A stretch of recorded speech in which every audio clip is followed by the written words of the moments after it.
What if I told you that listening to this episode will help you lower your fees and increase your returns when it comes to investing? Keep listening to find out how.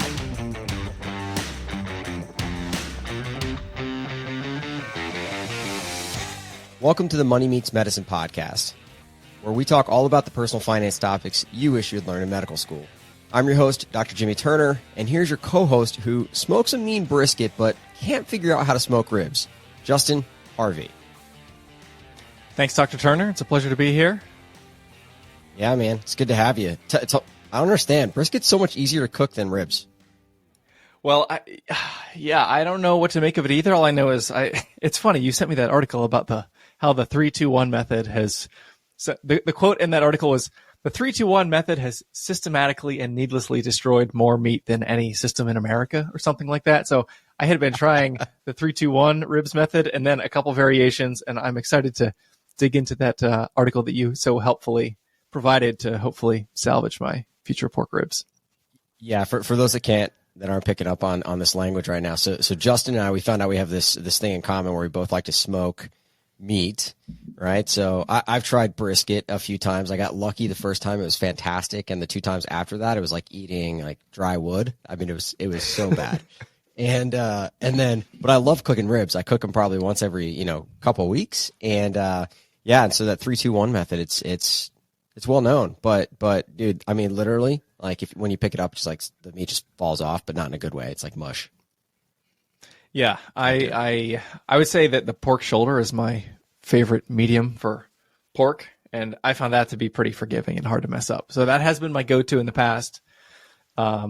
Since recently migrating from the charcoal smoker to the wood pellet smoker, now having a Traeger, the brisket is something I could never do in the past because of the smaller confines of the charcoal smoker, and so I've been enjoying doing the bigger pieces of meat of late. That's been fun getting into. Yeah, it's a good investment. The pellet smoker, highly recommend it to you. Although that's not what the show's about. It is about investing, though. So it's a good investment. I think it's going to be just the 100%. Investment that just keeps on paying off. Yeah, and the whole family can partake. It's great. But yeah, so obviously, Justin, people are probably noticing that we have a new co-host on the show, and I'm super excited about this journey we're going to be taking in 2024. So been really thinking about Money Meets Medicine, the direction we should take it. And I think that what really made this show special in the early days was that money really did meet medicine. So obviously everyone knows that one of the hosts was a financial planner, Ryan, and the other one was a physician who happened to be a money nerd, me. And so, I guess you could kind of consider this in a lot of ways Money Meets Medicine 2.0. And so hopefully the education's back, the banter's back. I've known Justin. I've known you for 3 or 4 years, and we've had some fun arguments for the last 3 or 4 years about, I should say, debates, discussions, very animated, lively talks. Not really arguments. We don't argue, not publicly at least. And so not yet. Not yet. We're going to find out. So, Justin, you're a certified financial planner. The firm you run is called APM Wealth, and you work with physicians, more specifically anesthesia docs and pain medicine docs, which maybe part of how we met. How did we meet, Justin? Do you remember that? I remember FinCon, but do you remember how we got connected originally? I think I found your blog back in the early days.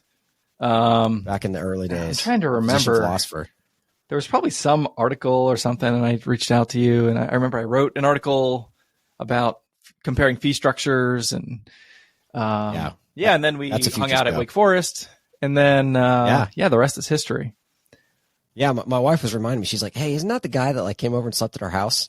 And I was like, "Yeah, that was the guy." I'd actually forgotten. A few years ago, he came and talked to the 4th-year med students because the financial curriculum I teach them each year, and loved having you out there. But so your wife is also an anesthesiologist, so it makes sense that you work with anesthesia docs and pain docs. But naturally, we have that in common too, since I do anesthesia.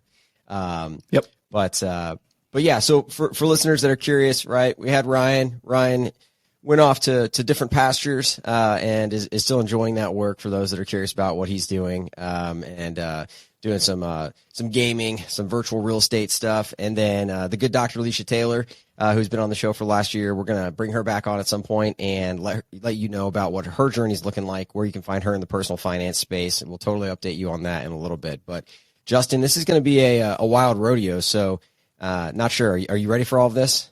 Is that cool with you? I brought my mouth guard. Let's do it. All right, man. Well, hey, so on this show, we're going to be talking about financial literacy. And I know this is something that is really important to both of us. In fact, we just talked about the fact that you've spoken at, the personal finance, lecture series that I give for my fourth year med students. But it's not something that a lot of people really can wrap their head around in terms of how does that impact their everyday finances and in particular their investing. So I'm kind of curious from your perspective as a planner, like when people come in and work with you, is everybody like, money nerd? They know a lot about investing walking in the door, or, do you have other people on the other end of the spectrum where they're like, Justin, I literally know nothing about this stuff. I just want you to do it for me. Like where are people typically for you? That's a great question. I try to weed out the money nerds because it tends to be a more painful union. And I have worked with some of them in the past, but obviously you want to work with someone who is open to taking advice and open to input. And if you're a do-it-yourselfer physician out there who is just listening to this podcast because you think Dr. Turner is the bee's knees and you're just looking to be empowered to continue to do your own thing your own way, like 2 thumbs up, that's awesome. Keep on doing the good work that you're doing.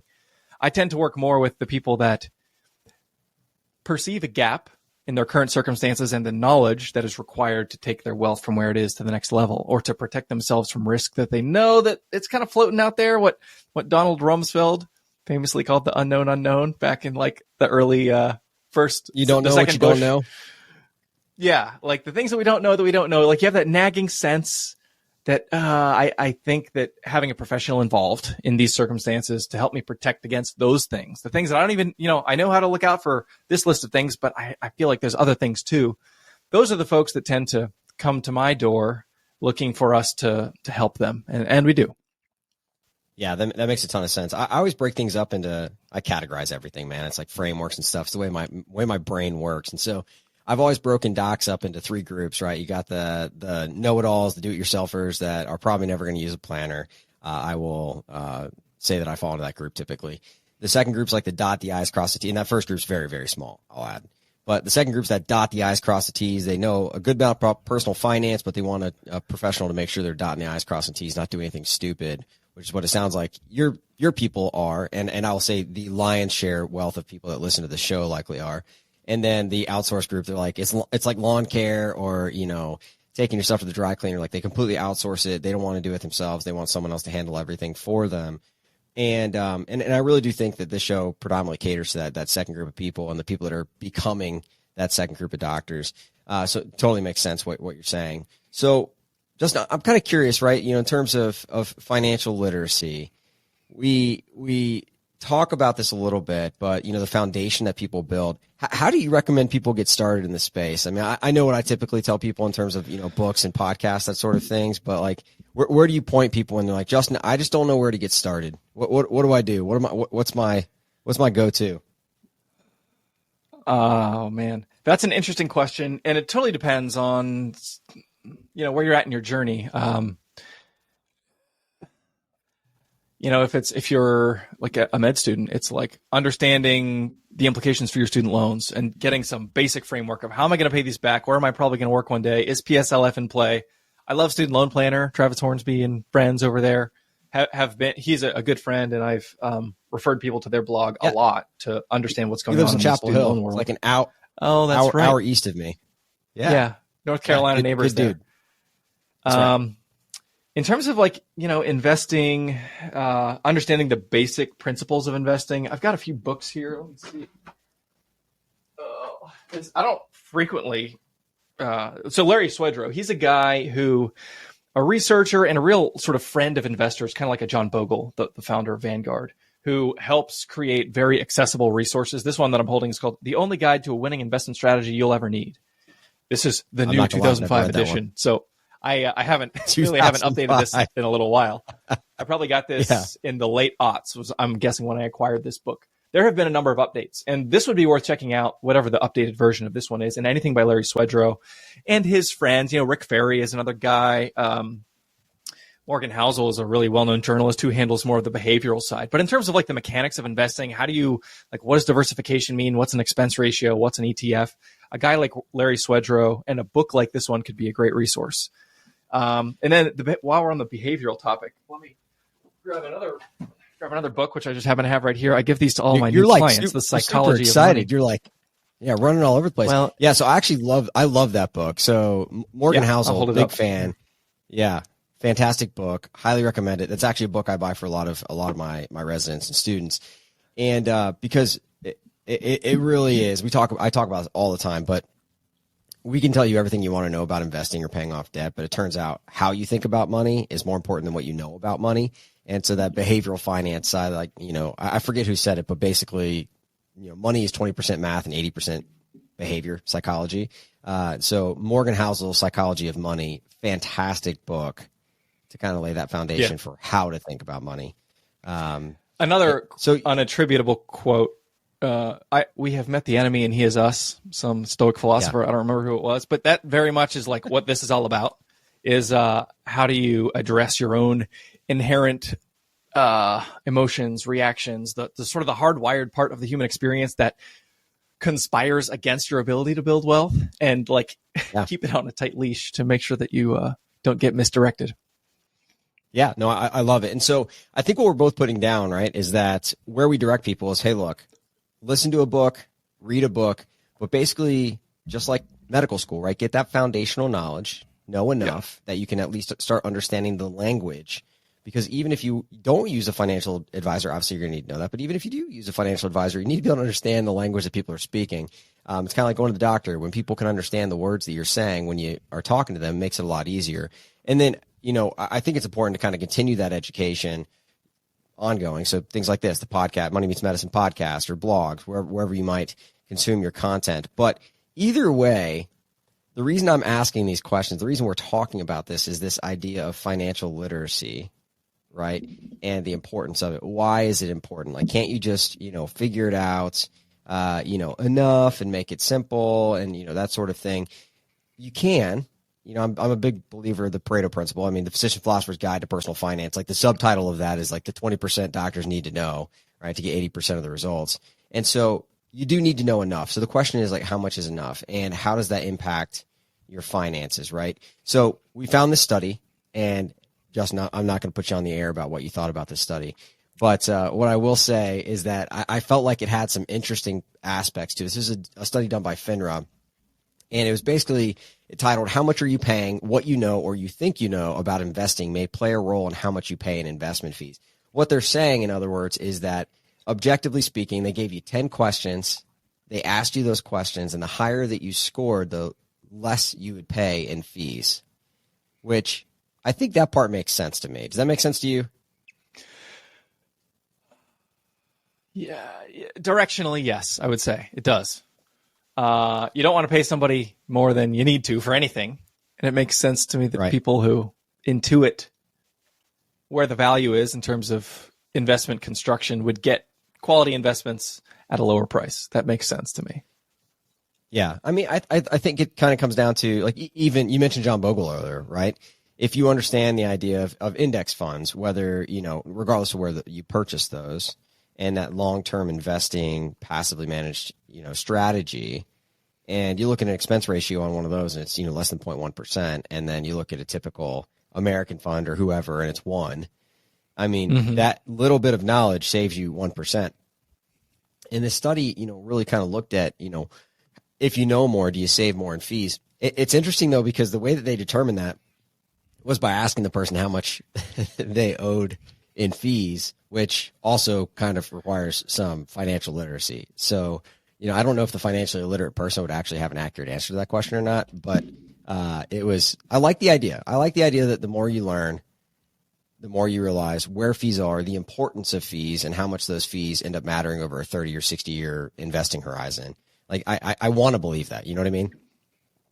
I do too. I think that was the real Achilles heel of this paper, and it's an understandable limitation. It's kind of unavoidable in engaging with data in this way. But if you're asking someone, how much are your investments charging you right now? That's a question that in many cases requires some forensic analysis. And when I do this analysis for prospective clients, and they're like, "Hey, Justin, I got somebody who's helping me, and I think they're doing fine, and yeah, maybe I don't really understand how they're getting paid or whatever." All I say is, "Well, send me your statements, and we'll figure out what they're getting paid, and we'll put a dollar amount on it." And there's so many layers to that. What I usually do, here's a nice little trick for our listeners at home. open up your last brokerage statement that you got, do Control F, type in FEE, and hit enter. And then everywhere on that statement where there's any kind of fee, there will be a notation for, and that works best for the advisory fees. There's also the expense ratio, which is the internal fee component of the ETF or the mutual fund, assuming we're talking about these two very easy to understand, relatively easy to understand instruments. Right. It's even more problematic when you get into insurance-based instruments, which are really, I would say, just pretty much impossible to understand the fees. And in some cases, they go to 5, 7, 10% per year of like internal expense embedded in this financial instrument. So if you ask somebody, how much are your investments costing you? What is the ongoing fee? I have a high degree of confidence that the average person, even the above average person, has no idea and would have difficulty calculating that number. Yeah. When I'm coaching people on just financial stuff in general, because it inevitably comes up, right? So in the last couple of years, I've coached a lot of doctors who are thinking about transitions in terms of their career. They're trying to figure out next steps. Can I go part-time? Should I change jobs? I'm burned out. I don't like my life in medicine right now. And inevitably money will come up, and I'll just ask them like simple questions, right? Like, how much do you spend in a month? And they're like, I have no idea. How much do you spend in a year? Definitely no idea. And you're like, okay, well, so you don't think that you have financial independence right now or that you saved enough money, but you honestly have no idea how much you need to save because you have no idea how much you spend.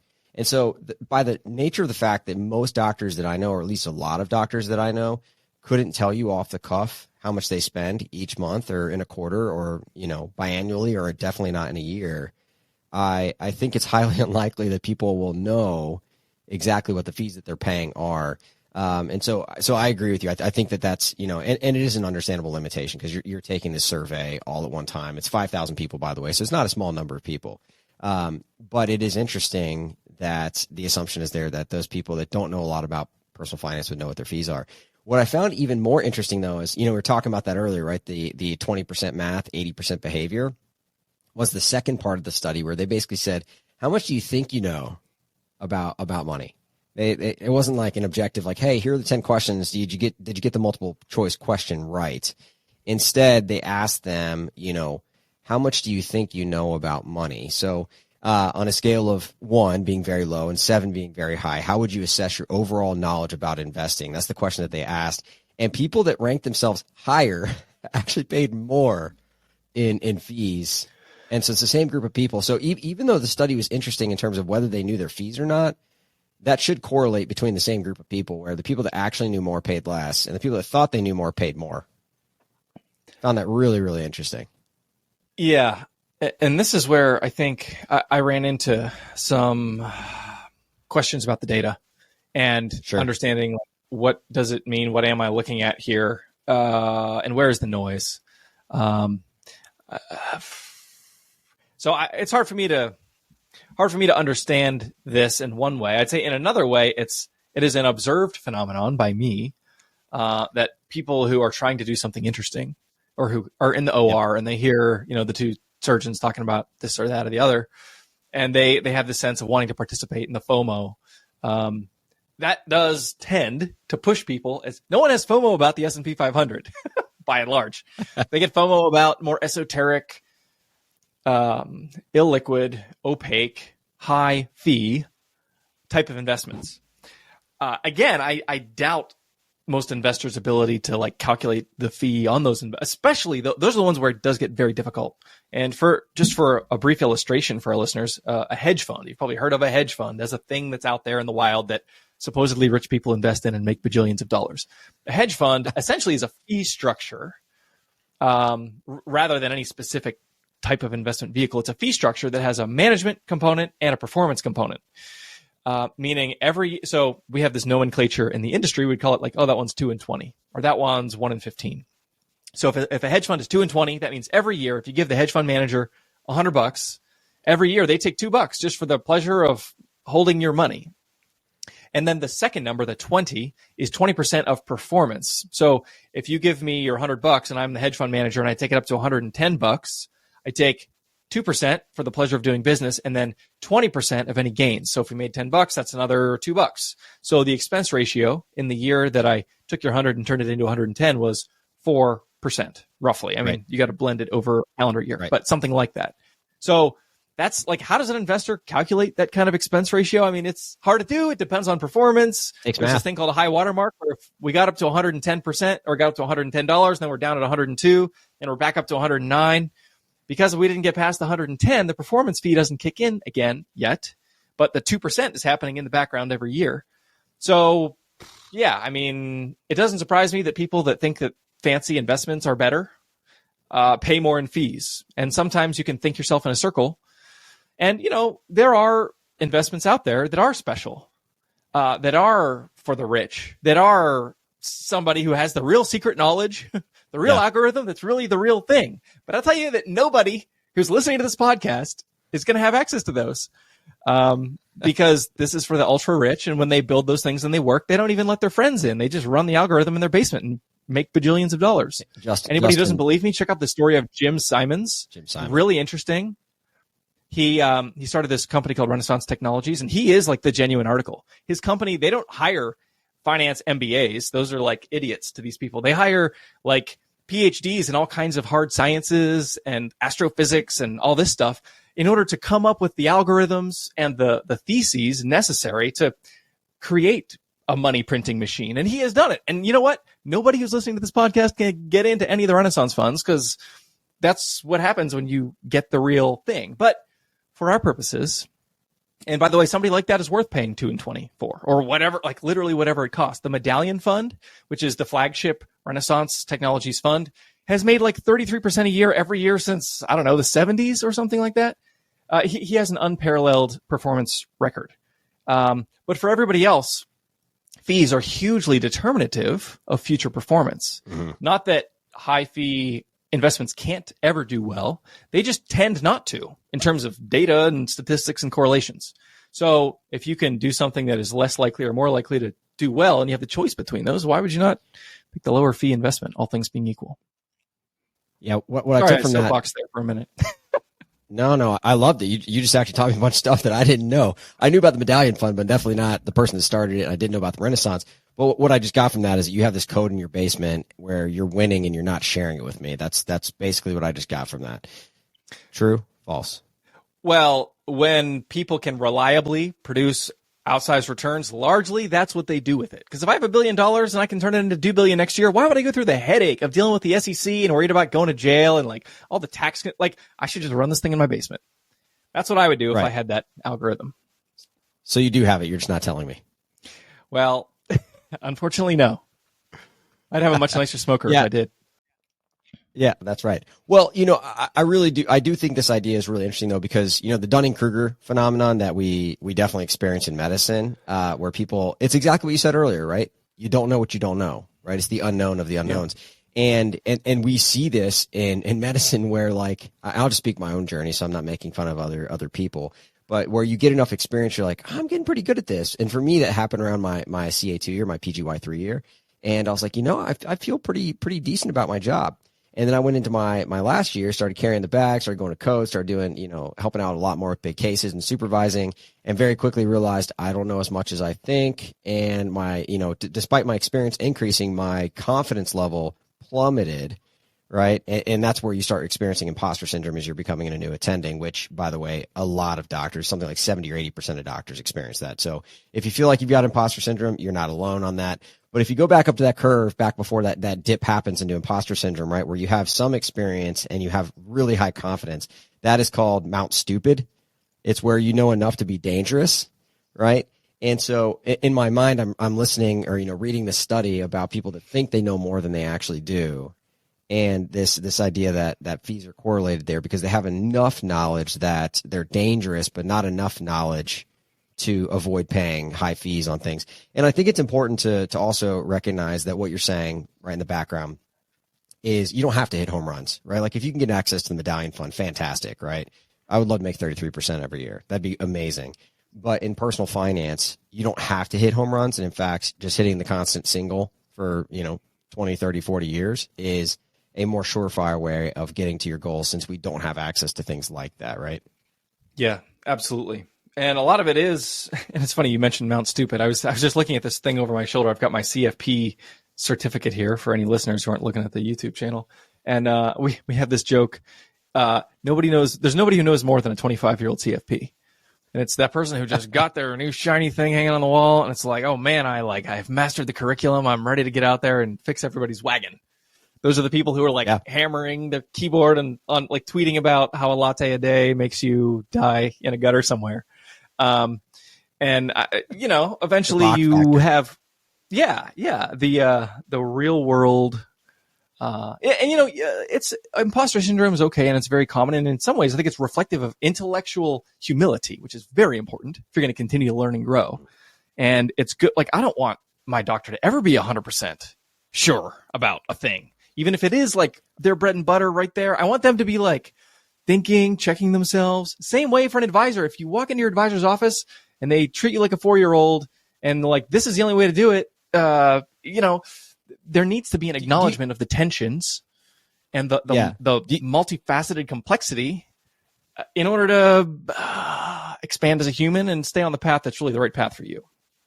Yeah. Are you an Adam Grant fan? Do you know who that is? I do. Yeah. So has a book called Think Again. Big fan of that book. And it's exactly what you're talking about right now. So we just basically have given a reading list on the show, between Swedrow and I think we've hit, Morgan Housel. Now we're talking about Adam Grant, but yeah, behavioral psychologist at Harvard. And I love reading about, behavioral finance, that sort of thing. But he basically is talking about this idea of thinking. Shout out Philadelphia. Is he at Penn? Right. So, yeah. He is. He is at Penn. My bad. Appreciate that. I'm thinking again right now as I consider Harvard my has wrong enough. idea. We don't want to give them anything that they haven't earned. That's fair. That's fair. They've done well enough. But yeah, so he has this idea, right, that you should have an idea of what you think, but you should always be willing to reconsider it. And the possibility that you're wrong or that someone else's idea might be appropriate in the setting in which you're discussing things. And so being willing to consider other people's ideas and to consider that you're wrong and have that intellectual openness that you're referring to, I think is really important. And the Dunning-Kruger effect is why, right? When you have a little bit of experience, but not so much, but high confidence, and you're on Mount Stupid and have no idea. That's the worst part about the Dunning-Kruger effect, is you have no idea that you're there.